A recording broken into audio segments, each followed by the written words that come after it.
The news of slain conservative activist Charlie Kirk's death has rocked the political world. Condolences are pouring in from the left and the right. Yesterday, the House held a moment of silence for Kirk. Now, after that moment, lawmakers then descended into a shouting match. Let's watch. Let's wait a minute. Wait a minute. The House will be in order. The House will be in order.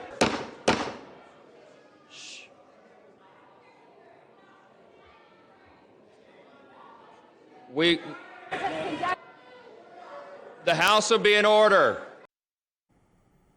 Meanwhile, some lawmakers have been quick to place the blame on others besides the shooter. Republican Representatives Nancy Mace and Anna Paulina Luna blamed Democrats for the incident, but Democratic Illinois Governor J.B. Pritzker has differing views on the matter. Let's watch. Political violence, unfortunately, has been ratcheting up in this country. We saw the shootings, the killings in Minnesota. I think there are people who are fomenting it in this country. I think the president's rhetoric often foments it. We've seen the January 6th rioters who clearly, have tripped a new era of political violence. And the president, what did he do? He pardoned them. Meanwhile, Fox's Greg Gutfeld broke from conservatives with a surprising take. Let's take a look. We don't know who did this, but I do know it doesn't help the left, which makes me think, is it the left? I don't know. We don't know, but it feels professional. That's all it feels to me. Despite what his colleague said, Fox's Jesse Waters had stronger words following Kirk's death. Let's look at that. They are at war with us. Whether we want to accept it or not, they are at war with us.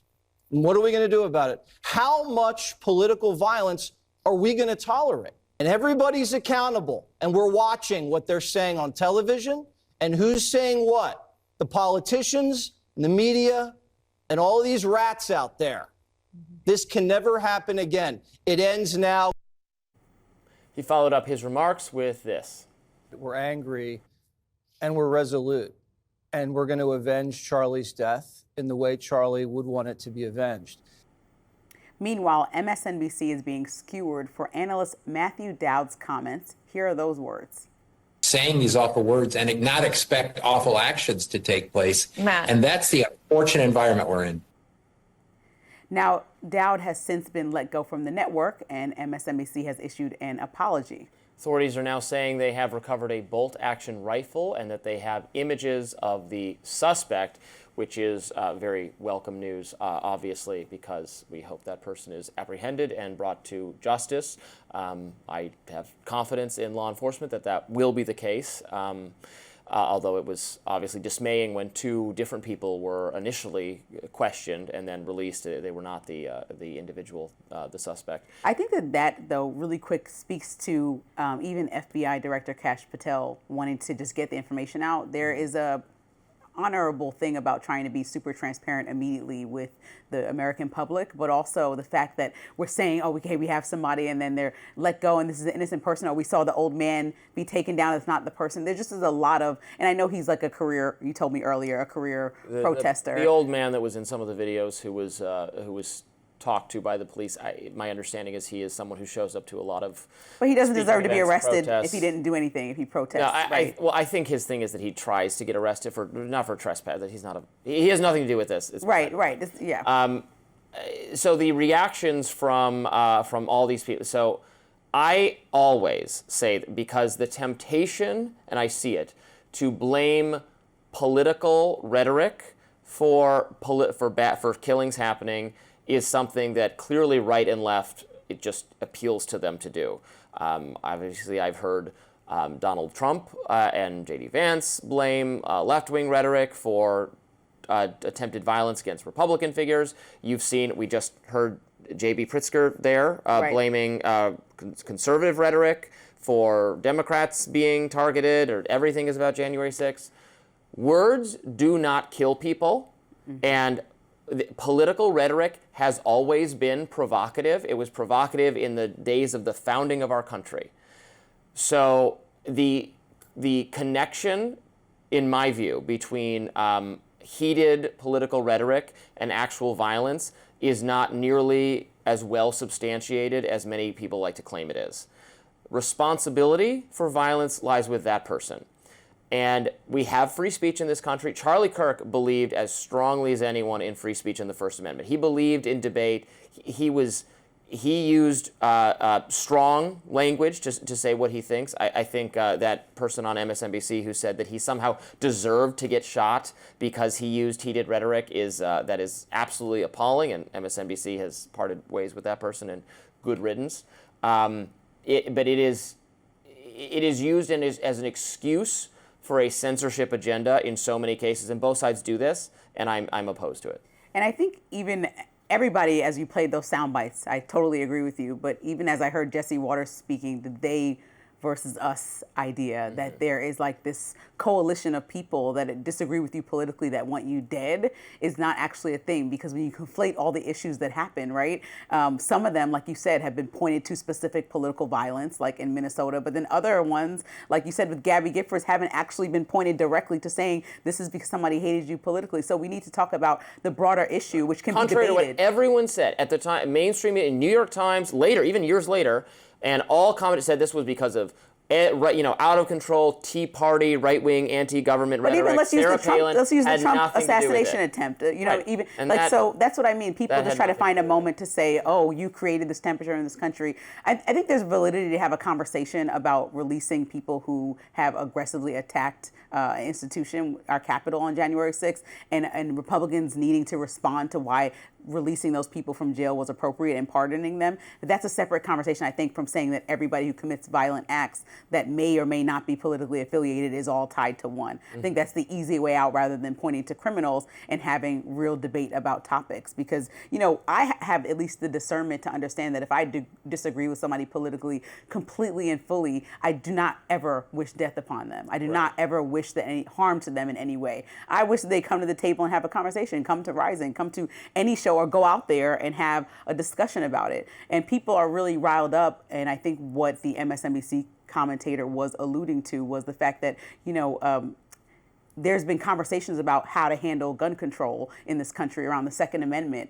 And he was very vocal about saying that he, few lives, and you've seen this clip if you guys are online and active, of him saying in the past, Charlie Kirk, that if somebody has to die to protect the Second Amendment, well, then someone has to die. He said that. That's a quote that he said while speaking. And so people are like, other people who have lost lives who heard that were probably deeply offended by that statement, just like your family is getting deeply offended by this idea. And so I don't think it's appropriate to bring that conversation up now, but the conversation around gun rights has to come into play even as a family and a household with a gun. You know what I mean? I understand, and a partner from Texas, I understand the relevance of the Second Amendment, right? And so that's the thing. I think that there needs to be more of a discussion about how you deal with families that are reeling from these school shootings, how you deal with individuals that are reeling from all these shootings. My argument for that rhetoric should not be blamed honestly applies basically equally to guns themselves. They don't shoot themselves. Someone uses them or misuses them.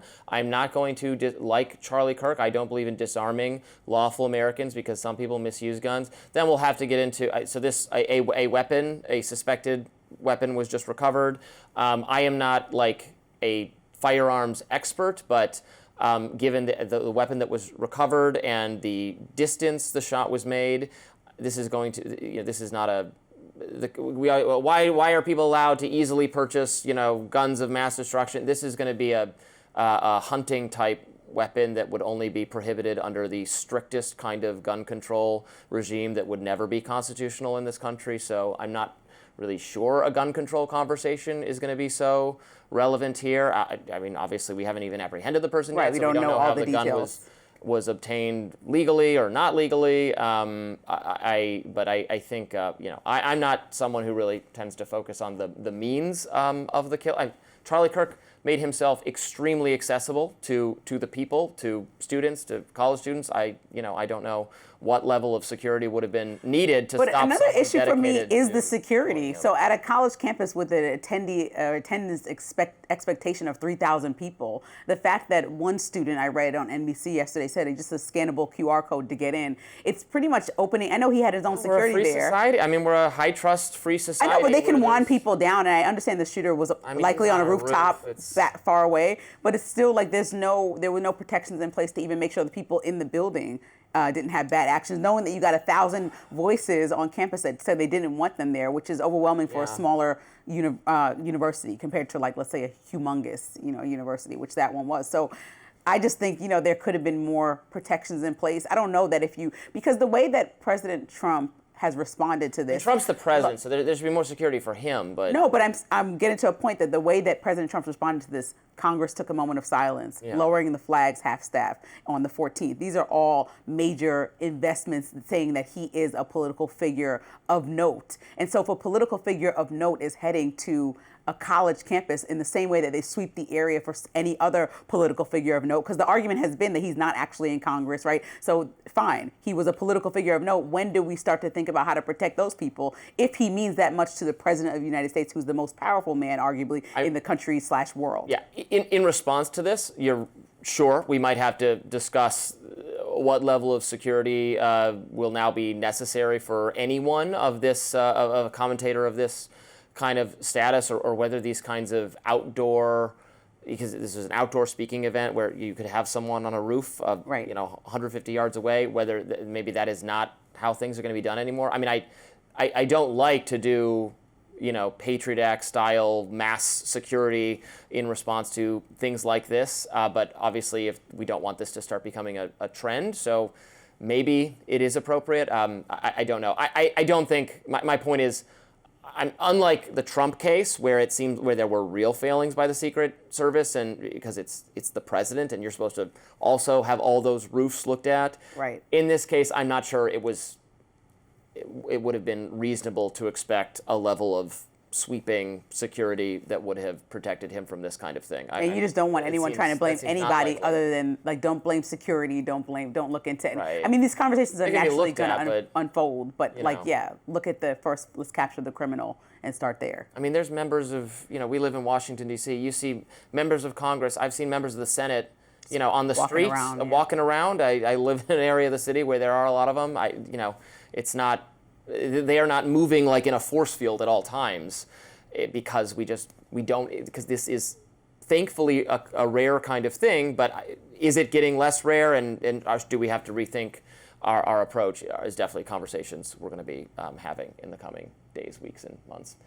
Next up, the U.S. is once again on the brink of a government shutdown. Coming up, what Democrats say needs to happen in order to avoid it.